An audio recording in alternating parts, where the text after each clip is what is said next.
Gördüğümüz, duyduğumuz, işittiğimiz ya da hissettiğimiz her şeyi yorumlayan organımız beynimiz. Yani ne hissettiğimizi, ne gördüğümüzü ya da ne duyduğumuzu bize söyleyen o. Tüm bu konularda onun söylediklerine inanmaktan başka çaremiz yok.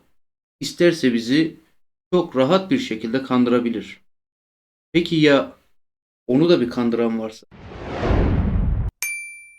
Uzun zamandır özellikle fizikçiler evrenin neden uygun bir şekilde başladığını, yani evrenin yaşamı başlatmak için özel bir çaba harcıyormuş gibi gözüktüğünü açıklamaya çalışıyorlar. Fiziksel yasalar, sabitler, yıldız ve galaksiler yaşamın oluşup gelişmesine uygun bir zemin hazırlıyormuş gibi görünüyor. Bu durumu açıklamaya çalışan teorilerden bir tanesi çoklu evrenler teorisi. Bu teori o kadar çok ve sonsuz evren var ki diyor, bizimki gibi yaşama uygun bir evrenin oluşması da imkansız değildir. Bir diğer açıklama ise tüm bu düzen ve yasaların bir kişi ya da uygarlık tarafından özenle hazırlandığını, yani bilgisayarda yapılmış bir simülasyonda yaşadığımız üzerine kurulmuş durumda. İlk olarak bu fikri 1989'da John Archibald Wheeler evrenin temelde matematiksel olduğunu ve bilgiden doğuyormuş gibi göründüğünü söyleyerek ortaya attı. Ona göre evrende karmaşanın içinde rastgele bir şekilde yaşamın var olmadığı, bunun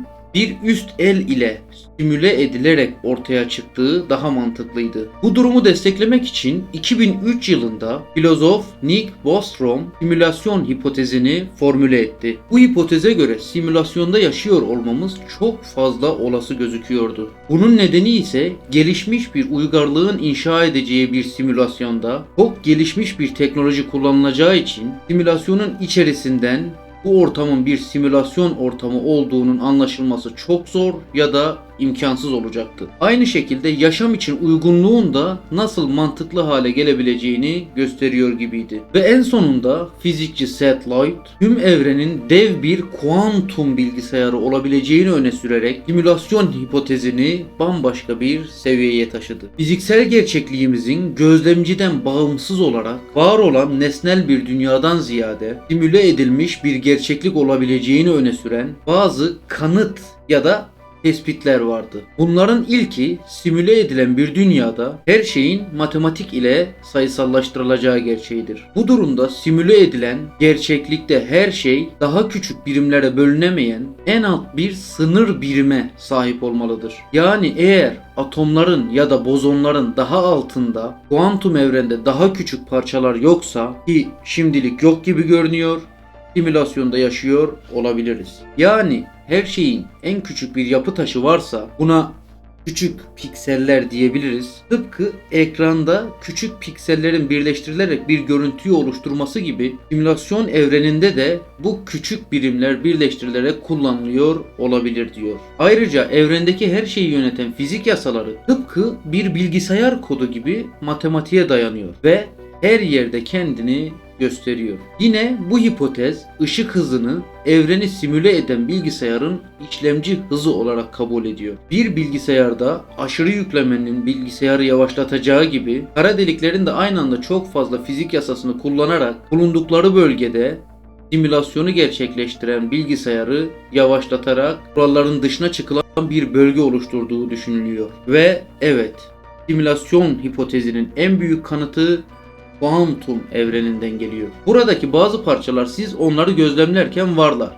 Fakat gözlem yapmazken yokmuş gibi görünüyorlar. Tıpkı simülasyonun sadece içeride simüle edilen kişi ya da kişilere göre hareket edip ona göre bir sistemi çalıştırıyor olması gibi. Elbette bu hipotezin kanıtlanması için daha çok fazla deney planlansa da çoğu henüz uygulanamaz durumda. Ama eğer biz kendi evrenimize benzer bir evreni elimizdeki bilgisayarlarla simüle edecek olursak ortaya şu sonuç çıkacaktır. Biz yapabiliyorsak büyük ihtimalle bize de yapılmıştır. Yani eğer biz simülasyonu çalıştırabiliyorsak çok büyük ihtimalle içinde bulunduğumuz bu evrende başka bir bilgisayarda çalışan bir simülasyon demektir. Çünkü bir kez olan yine olur ve önceden de olmuştur. Sonuç olarak binlerce yıllık bilgi birikimimiz henüz bize ne olduğumuzu bile anlatmakta yetersizken nerede olduğumuzu anlatması imkansız gibi görünüyor. Bu kadar bilinmezlik içinde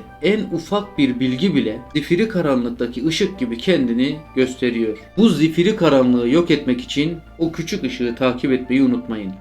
Hoşça kalın.